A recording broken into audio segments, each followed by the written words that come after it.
It's a little after 9 o'clock, and it's still very bright outside. And let's take a look out here. You can see the ocean through that little gap in the trees. Still very bright, and it's just incredibly quiet. Even the bugs aren't out. It got really cold, or at least I'm perceiving it as cold. I don't know if it really is cold, but it's probably 50, a little under 50, I would guess. But all I can hear is the river out behind me over there. But even that's kind of muffled, and indoors it's quite quiet. I'll show you a little bit what we've done here. The yard kind of looks messier actually, but it actually is more organized at this point. I still have a lot of buckets. Part of it is that I am bringing more buckets up here and more bins and lumber, and then I've also set out one of the big tarps, so if it rains tonight, hopefully we can get some more water. I'm down to about 1.5 gallons of water up here, so that's not good. Down at the other shelter, I've got maybe 3 gallons in one of the tanks, and then I've got a 5-gallon bucket that I just filled up with excess water the other day just in case. And so that's there, but I'm guessing I won't have a problem at all getting some rain in the next day or so. That tarp I'm using is about 4 times the size of the other one, and the other one was filling up all my water tanks adequately. So that looks good. I may actually hang it up at some point, but for now I think I'll just kind of leave it where it is and see how it works. It's only going to hold a couple gallons at the bottom of that tarp. What I was doing was putting out some buckets, and it would hold up the bottom and kind of dam it, and the water would run down and come in there. So and I scoop that up and then pour it through some filters. Pretty crude filters, though. They're not really taking out any bugs. Fortunately, there haven't been any bugs, or at least I haven't gotten sick. So that's probably not the best approach to do these kind of things, but that's what I'm doing right now. I do have some more filters, and I've got some more. I've got 4 tanks up here, or actually 3. I've got one down at the bottom of the hill still. So I've got the 3 tanks up here. That would be 21 gallons that I could store here, plus 2 1-gallon jugs. So 23 gallons, but I also have a 55-gallon drum. So once we start getting some real water, and I have some time to deal with it, I think I'll go ahead and bring that drum in and start filling it. Or maybe just put it on the porch and start filling it. The problem is that if I fill it up too much, there's no way I'm going to move it.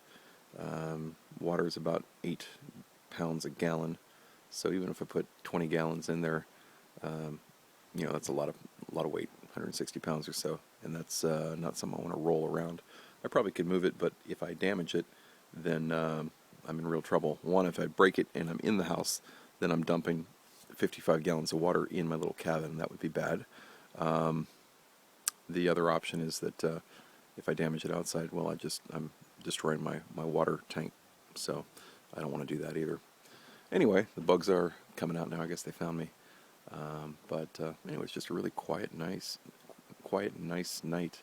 The only thing I really hear is Thor, and he's over there. I put his kennel out, and he seems to really like that. And he can kind of get out of the rain if it's raining, and it's not right now. But I think animals just like to have like a dog's like a dog house to get out of whatever, get some privacy, I guess. I don't know. But he's hiding out in there right now. The other day, or a little earlier, he was out climbing up the trees and trying to eat new plants, I guess. But yeah, he seems like he wants to climb trees. He will often have his his front feet way up in a tree, trying to grab the leaves, particularly alder trees. Alder trees, he really likes those leaves. And I'll walk over there and he'll just grin at me. It's kind of a fun animal. He's being very affectionate and friendly right now, or today. I brought him a big bin of food, and brought his water over as well.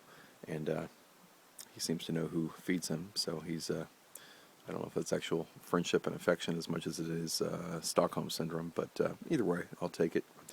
I think, was it Robinson Crusoe? He talks about befriending a goat. He caught one in a pit, and he said that after 2 or 3 days of not feeding it, it becomes very friendly when you start to feed it. It knows what, who brings the food, so I don't know. We seem to be getting along pretty well. Hopefully, we'll make it through the year together. He's not eating his food too rapidly, so I think I brought enough, probably too much, which will be good because I may use that for bait. Maybe I got to check the rules and make sure I'm not violating any rules. But I think I can go after like rabbits and small game with that.